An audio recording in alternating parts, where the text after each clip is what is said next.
On a tous en tête l'image d'une rue bien animée en pleine ville.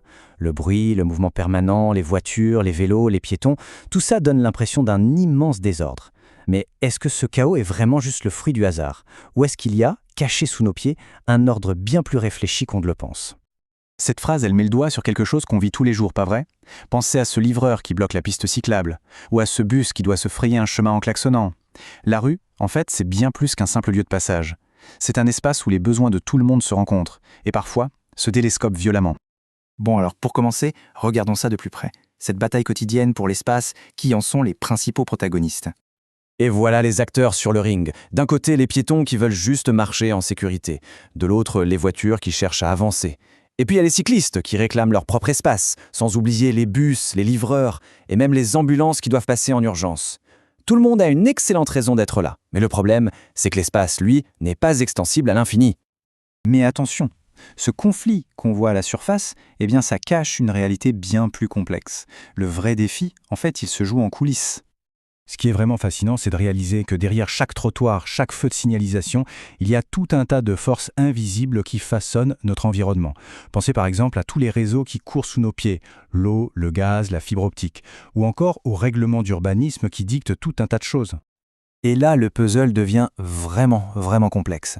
On a les autorités publiques, les services de la ville, les entreprises qui gèrent les réseaux souterrains, les habitants du coin, les associations qui défendent les cyclistes ou les piétons, les commerçants. Bref, chacun a son mot à dire, ses propres contraintes, ses propres objectifs. On comprend tout de suite mieux pourquoi la solution est jamais simple. Alors, qui est chargé de mettre un peu d'ordre là-dedans? C'est là qu'intervient une figure essentielle, mais qu'on connaît finalement assez peu. Le voici, le personnage principal de notre histoire, l'aménageur public. Attention, ce n'est pas une seule personne, mais plutôt l'entité, l'autorité qui a cette mission hyper complexe de jongler avec tous ces intérêts qui s'opposent. Son boulot, c'est de transformer une montagne de contraintes en un projet qui tienne la route pour tout le monde. Et cette idée-là, elle change absolument tout. Non, la rue n'est pas juste un tuyau pour faire circuler des voitures le plus vite possible. C'est un lieu où l'on vit, où l'on se rencontre, où l'on se promène. C'est en quelque sorte une extension de notre maison, un vrai lieu de vie sociale. Face à une telle complexité, on imagine bien qu'on ne peut pas improviser. Il faut une méthode, une vraie, pour que le projet soit réussi. Voyons un peu comment ça se passe. Alors comment on s'y prend? D'abord, et c'est la base, on fait un diagnostic. On observe, on analyse pour bien comprendre comment l'espace est utilisé et ce qui ne va pas. Ensuite, à partir de là, on établit un programme avec des objectifs très clairs. C'est seulement après ces deux étapes qu'on peut commencer à dessiner les plans, à parler technique. Et à la fin, une fois que tout est construit, on évalue pour vérifier si les objectifs de départ ont bien été atteints. C'est un processus hyper rigoureux. Mais le rôle de l'aménageur public ne s'arrête pas à la gestion du trafic, loin de là. Sa mission est en fait beaucoup plus large. Ce tableau, il résume parfaitement l'évolution de la pensée. Avant, on pensait surtout route, voiture, fluidité. Aujourd'hui, on est passé à une approche beaucoup plus globale, qui essaie de trouver un équilibre juste entre la circulation, bien sûr, mais aussi la qualité de vie et le respect de l'environnement. C'est un changement complet de philosophie. Et ce chiffre, c'est un peu le symbole de cette nouvelle approche. L'idée, de plus en plus partagée, c'est que l'espace dédié à la voiture devrait représenter moins de la moitié de l'espace total de la rue. C'est une petite révolution qui vise à rééquilibrer le partage de l'espace public pour tout le monde.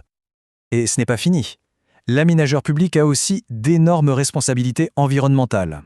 Il faut penser à la gestion de l'eau de pluie pour éviter les inondations, choisir des revêtements qui n'absorbent pas trop la chaleur pour éviter de transformer les villes en fournaises l'été, gérer le bruit.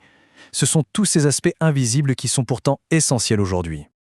À tout ça s'ajoute bien sûr un cadre légal et administratif hyper strict. Pensez rien qu'à la coordination de tous les chantiers pour éviter que la ville soit éventrée en permanence, ou à la simple définition des règles de stationnement. C'est un travail de gestion de tous les instants.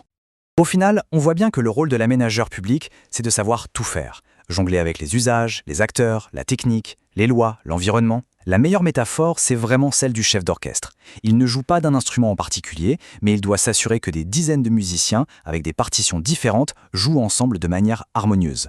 Le but, créer une symphonie urbaine, et pas une cacophonie. Alors la prochaine fois qu'on se balade dans la rue, il faudra peut-être prendre une seconde pour regarder différemment. Au lieu de voir juste